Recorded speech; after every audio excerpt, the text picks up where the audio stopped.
आचार्य रामचंद्र शुक्ल। आचार्य रामचंद्र शुक्ल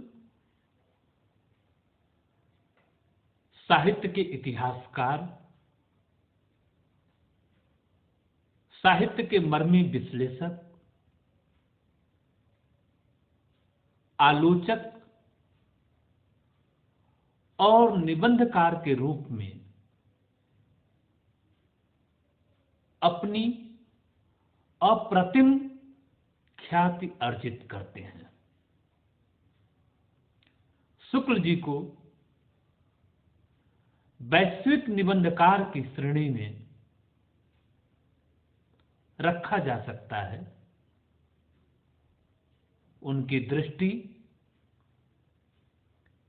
वैश्विक थी और विश्व के बड़े से बड़े मनीषी, चिंतक, इतिहासकार, साहित्य और संस्कृति के अध्येता से शुक्ल जी का सहज संवाद था। यह उनकी स्वाध्याय चेतना, ज्ञान के प्रति ललक और ज्ञान के प्रति समदृष्टि से सूक्ष्म विचार चिंता का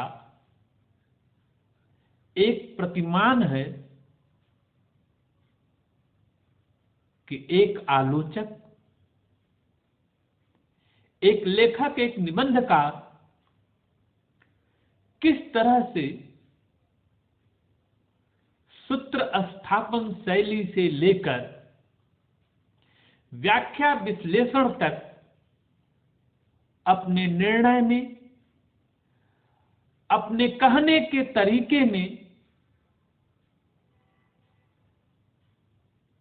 अपनी प्रभाव क्षमता में और अपनी विश्लेषण दृष्टि में अचूक है। हो सकता है ऐतिहासिक दृष्टि से शुक्ल जी की कही हुई बात बाद के शोध निष्कर्षों के आधार पर खंडित हो जाए, पर उस बात के प्रति मौलिक दृष्टि, चिंता और सर्जना उनकी अप्रतिम है। उसका कोई जवाब नहीं है। शुक्ल जी हिंदी साहित्य का इतिहास लिखते हैं और इस इतिहास लेखन के क्रम में उनके निर्णय आज तक प्रतिमान बनकर साहित्य के सामने, साहित्य के विद्यार्थी के सामने उपस्थित हैं। वे अपने विचार को पहले सूत्र रूप में प्रस्तुत करते हैं, फिर उसकी अपेक्षित व्याख्या करते हैं।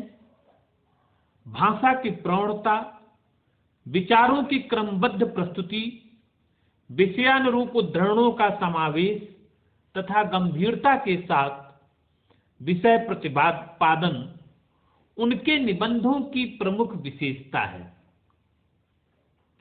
आलोचक के रूप में आचार्य शुक्ल हिंदी साहित्य के इतिहास, जायसी के प्रतिष्ठापक, घनानंद के वाहक, तुलसी के व्याख्याता, शास्त्रवाद और लोक मंगलवाद के प्रतिपादक, प्रभाववाद, अभिव्यंजनावाद, कलावाद के प्रत्याख्यान के रूप में स्थापित हैं। सैद्धांतिक रूप से वे शास्त्रवादी, लोक मंगलवादी तथा रसवादी आचार्य हैं। उनका लोक मंगलवाद शक्ति, शील और सौंदर्य का समन्वय करता है। वे साधारणीकरण के समर्थक हैं। निबंधकार आचार्य रामचंद्र शुक्ल निसंदेह एक निर्विवाद रूप से आलोचक रामचंद्र शुक्ल से महांतर है। यद्यप साहित्यालोचन में आचार्य श्याम सुंदर दास ने प्रताप नारायण मिश्र को हिंदी का मोनतेन एवं हिंदी का लैब बताते हुए बालकृष्ण भट्ट, महावीर प्रसाद द्विवेदी एवं रामचंद्र शुक्ल से सफलतर एवं श्रेष्ठतर निबंधकार माना है, तथा इसमें संदेह नहीं कि भव, दांत, बुढ़ापा, आप, च, ट, ह जैसे विषयों पर प्रातिभ निबंध लिखना, साधारणीकरण और व्यक्ति वैचित्रवाद, काव्य में रहस्यवाद, काव्य में अभिव्यंजनावाद, काव्य में प्राकृतिकवाद, काव्य में लोक मंगल की साधनावस्था जैसे अध्यवसायपूर्ण निबंध लिखने से अधिक विलक्षण है, तथा शुक्ल जी को प्रायः हिंदी का सर्वश्रेष्ठ निबंधकार मानते हैं। डॉक्टर हजारी प्रसाद द्विवेदी ने ठीक ही उन्हें भारतीय साहित्य का अप्रतिम निबंधकार माना है। शुक्ल जी एक उच्चतम श्रेणी के विश्व निबंधकार हैं। प्रखर आत्माभिव्यक्ति, अजेय प्रतिभा, अखंडन विश्वास एवं अगाध पांडित्य के कारण उनके चिंतामणि को विश्व के निबंध साहित्य की एक अमर उपलब्धि माना गया। बौद्धिकता एवं भावुकता में शुक्ल जी के निबंध बेजोड़ हैं। उनके निबंध प्राचीनता एवं नूतनता तथा सूत्र शैली, समाज शैली एवं व्याख्या शैली, व्यास शैली के समन्वय के कारण एक विलक्षण एवं पूर्ण प्रभाव की सृष्टि करने में सक्षम हैं। उनके व्यंग चुभते हुए हैं। उनकी भाषा कहीं कहीं क्लिष्ट होते हुए भी अतीव शक्तिमयी एवं प्रभावी है। उनके निबंध इस प्रकार हैं। भावपरक निबंध, इसमें रसों के अस्थायी भाव पर विशद, गंभीर एवं मौलिक विवेचन, विश्लेषण प्राप्त होता है। उत्साह, श्रद्धा, भक्ति, करुणा, लोभ और प्रीति, घृणा, भय, क्रोध इत्यादि इस प्रकार के निबंध हैं। सैद्धांतिक निबंध, इसमें भावबोध, रसबोध, काव्य के स्वरूप, काव्य में लोक मंगल, साधारणीकरण, व्यक्ति वैचित्रवाद, काव्य में प्रकृति चित्रण, अभिव्यंजनावाद, रहस्यवाद जैसे गंभीर विषयों पर उच्चतम स्तर का वैचारिक ऊहापोह किया गया है। भाव या मनोविकार, कविता क्या है, रसात्मक बोध के विविध रूप, काव्य में प्राकृतिक दृश्य, काव्य में अभिव्यंजनावाद, काव्य में रहस्यवाद इत्यादि इसी प्रकार के निबंध हैं। व्यक्तिपरक निबंध, भारतेंदु हरिश्चंद्र, तुलसी का भक्ति मार्ग, मानस की धर्म भूमि शीर्षक निबंध इसी प्रकार के हैं, जिसमें अंतिम निबंध गोस्वामी तुलसीदास ग्रंथ के रूप में भी प्राप्त होता है।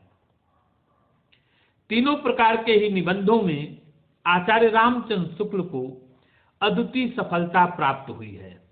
लोभ और प्रीति, विषय विवेचन, विषय विश्लेषण एवं विषय संश्लेषण की दृष्टि से महान निबंध है ही आत्माभिव्यक्ति, आत्म प्रतिष्ठान एवं हास्य व्यंग की दृष्टि से भी अद्वितीय है। कविता क्या है, आचार्य रामचंद्र शुक्ल का सर्वश्रेष्ठ निबंध है, जिसमें रस की लोकोत्तरता, उसकी विशिष्ट साधारणीकरण दृष्टि, उनका विशिष्ट व्यक्ति वैचित्रवाद, प्रत्याख्यान, उनकी विशेष प्रकृति दृष्टि, उनका विख्यात लोक मंगल इत्यादि समाविष्ट हो गए हैं, जो उनका प्रतीक निबंध माना जाता है। भारतेंदु हरिश्चंद्र आचार्य रामचंद्र शुक्ल का एक महान निबंध है, जिसमें छोटे से दायरे में आधुनिक हिंदी के जनक का व्यक्तित्व एवं कृतित्व विदग्धता पूर्वक चित्रित किया गया है। भारतेंदु हरिश्चंद्र पर जितने उत्कृष्ट एवं गंभीर विचार आचार्य रामचंद्र शुक्ल ने व्यक्त किए हैं, उतने डॉक्टर रामविलास शर्मा, जिनके ग्रंथद्वय मिलकर भी इस निबंध की साहित्यिक मूल्यगत क्षमता नहीं कर सकते, अंतर स्तर का है समेत किसी ग्रंथकार तक से नहीं। आचार्य रामचंद्र शुक्ल के निबंधों में उच्च कोटि की विचार शक्ति, स्थापना शक्ति, संवेदनशीलता एवं आदर्श प्रवणता के दर्शन होते हैं। उनके निबंधों में विचार तथा भाव एवं विषय तथा व्यक्ति का अद्वितीय समन्वय प्राप्त होता है। विचारात्मक निबंधकार की दृष्टि से शुक्ल हिंदी या भारत ही नहीं प्रत्युत समग्र विश्व के अग्रणी साहित्य सृष्टाओं में हैं। उनके निबंध परिभाषा, वर्गीकरण, आत्माभिव्यक्ति, हास्य व्यंग तथा प्राणवान भाषा से संपृक्त हैं और समास एवं व्यास शैलियों का समन्वय करके उन्होंने अपने आप को पूर्ण रूप में प्रस्तुत किया। उनकी परिभाषात्मक सूक्तियां मन को मोह लेती हैं, यथा भक्ति धर्म की रसात्मक अनुभूति है। साहसपूर्ण आनंद की उमंग का नाम उत्साह है। बुद्धि द्वारा पूर्ण रूप से निश्चित की गई व्यापार परंपरा का नाम ही प्रयत्न है। अपनी बुराई, मूर्खता, तुच्छता इत्यादि का एकांत अनुभव करने से वृत्तियों में जो शैथिल्य आता है उसे ग्लानि कहते हैं। जिस प्रकार आत्मा की मुक्तावस्था ज्ञान दशा कहलाती है, उसी प्रकार हृदय की मुक्तावस्था रस दशा कहलाती है। आचार्य रामचंद्र शुक्ल मूलतः आचार्य परंपरा के विलक्षण सूत्र शैली से अपने निबंधों में विषय की स्थापना करते हैं। उनके निबंध प्रारंभ में ही एक स्थापना कर देते हैं और फिर उदाहरण के माध्यम से दुनिया भर की ज्ञान सरणी के माध्यम से अपनी स्थापना को तर्क से, चिंतन से, विचार से प्रमाणित करने का काम शुक्ल जी करते हैं। उनकी निबंध यात्रा हमारे आंतरिक मनोभाव, मनोविकार, हमारे अंतः संवेदन के सूक्ष्म पर्यवेक्षण और हमारी मन स्थिति के अंकन को शुक्ल जी अपने निबंधों का विषय बनाते हैं। उनके निबंध के विषय मनोवैज्ञानिक हैं, पर उस निबंध की यात्रा मनोविज्ञान से होते होते हमारे जीवन संसार की प्राण सत्ता को अपने भीतर समाहित करते हुए शुक्ल जी ने निबंध से मनुष्य की मनः दशा, मनः स्थिति और भाव दशा को रेखांकित किया है।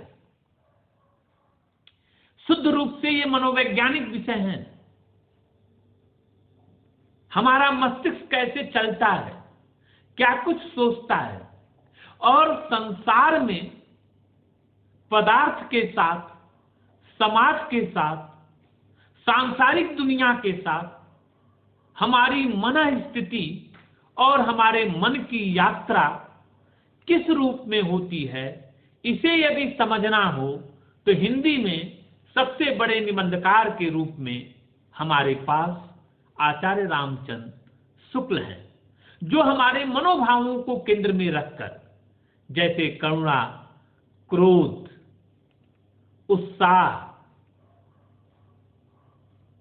लोभ, प्रीति, ये सब हमारे मन के आंतरिक भाव हैं और इन मन के आंतरिक भावों से संसार के साथ हमारा रिश्ता कैसे बनता है, कैसे बिगड़ता है, इस चीज को विश्लेषण से समझाने का काम आचार्य शुक्ल अपने निबंधों में करते हैं। यहीं वे नहीं रुकते, उनके निबंध शास्त्रीय भी हैं। उनके निबंध सामाजिक संरचना को व्यवस्थित करने के लिए एक चुनौती के रूप में लिखे गए विचार प्रधान, गवेषणात्मक, मानसिक द्वंद्व और अंतर्द्वंद्व को ठीक करने के लिए उन्होंने अपने निबंधों में एक योजना बनाई। उनके निबंध रस सिद्ध समाज, रसवादी समाज और साहित्य की अंतर्वेदना, साहित्य की आत्मयात्रा को अभिव्यक्त करने का कारक बनकर हमारे सामने उपस्थित होते हैं। उन्होंने निबंध लिखा कविता क्या है। तो कविता में अब तक जो कुछ भी शोध हुए थे, कविता के बारे में जो सामान्य धारणा थी, उससे ऊपर उठकर कविता का समाज के साथ, संस्कृति के साथ, मनुष्य के अंतः हृदय के साथ किस तरह का संवाद है, इसको प्रमाणित करने के लिए कविता क्या है निबंध पढ़ा जाना चाहिए। या रस के बारे में जानना हो तो रस दशा को पढ़ा जाना चाहिए।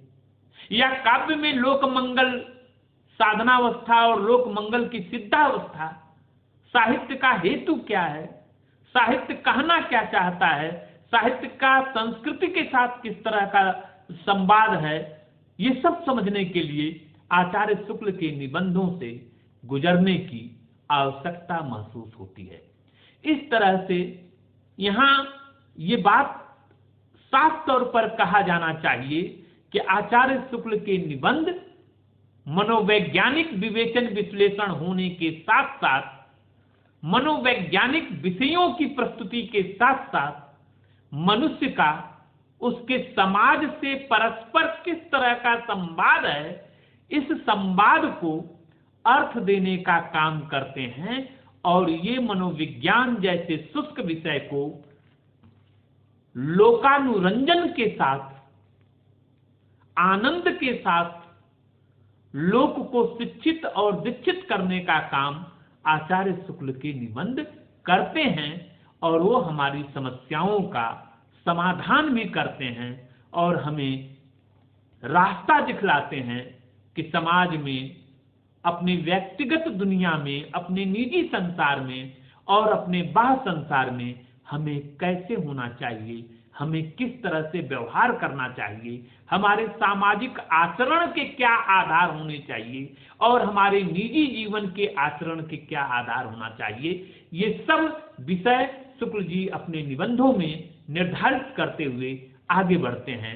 आचार्य शुक्ल के सभी निबंध चिंतामणि भाग 1, 2, 3, 4 में संग्रहित हैं। और चिंतामणि की भूमिका लिखते हुए आचार्य शुक्ल ने कहा कि यात्रा पर बुद्धि निकलती है पर हृदय को भी रमने का स्थान मिल जाता। ये कथन इस बात का साक्ष्य है, प्रमाण है कि आचार्य शुक्ल के निबंध शुष्क केवल बौद्धिक नहीं है, बल्कि बौद्धिक विमर्श को संवेदना के धरातल पर हृदय के अंतःस्थल से सिंचित करते हुए लोकानुरंजन और मनोरंजन के साथ जीवंत बनाने का काम आचार्य शुक्ल अपने निबंधों से सामाजिक संदेश और सामाजिक जागरण का भी काम करते हैं। इनके निबंध लोकानुरंजन के निबंध हैं। और हमारे यहाँ कोर्स में करुणा निबंध है। करुणा एक ऐसा मनोविकार, एक ऐसा भाव जो सीधे सीधे अपने से परे मन के प्रति, परे व्यक्ति के प्रति उसके दुख और दर्द को दूर करने की चेतना से जन्म लेता है। करुणा जब हमारे भीतर उत्पन्न होती है तो सामने वाले का कल्याण करती है, सामने वाले का भला करती है। करुणा एक शुद्ध सात्विक सद्विचार सात्विक मनोभाव है, और यह मनोभाव जब हमारे भीतर जन्म लेता है तो हमें कर्मशील बनाता है, हमें कार्य करने के लिए प्रेरित करता है। इस तरह से आचार्य रामचंद्र शुक्ल के निबंध मनोवैज्ञानिक चेतना के साथ साथ सामाजिक चेतना के, सामाजिक संस्कार के और हमारी संस्कृति के स्थापना में हमारे मनोभाव किस तरह से काम करते हैं, और ये मनोभाव किसी एक भूमि तक सीमित नहीं है बल्कि वैश्विक मनोभाव हैं। पूरी दुनिया के मनुष्य इसी तरह से सोचते समझते हैं, कार्य व्यवहार करते हैं, अपने क्रिया व्यापार करते हैं।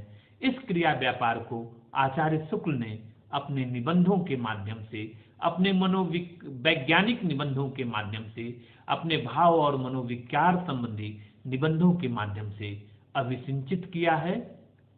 धन्यवाद। वीडियो को लाइक, सब्सक्राइब और शेयर जरूर करना।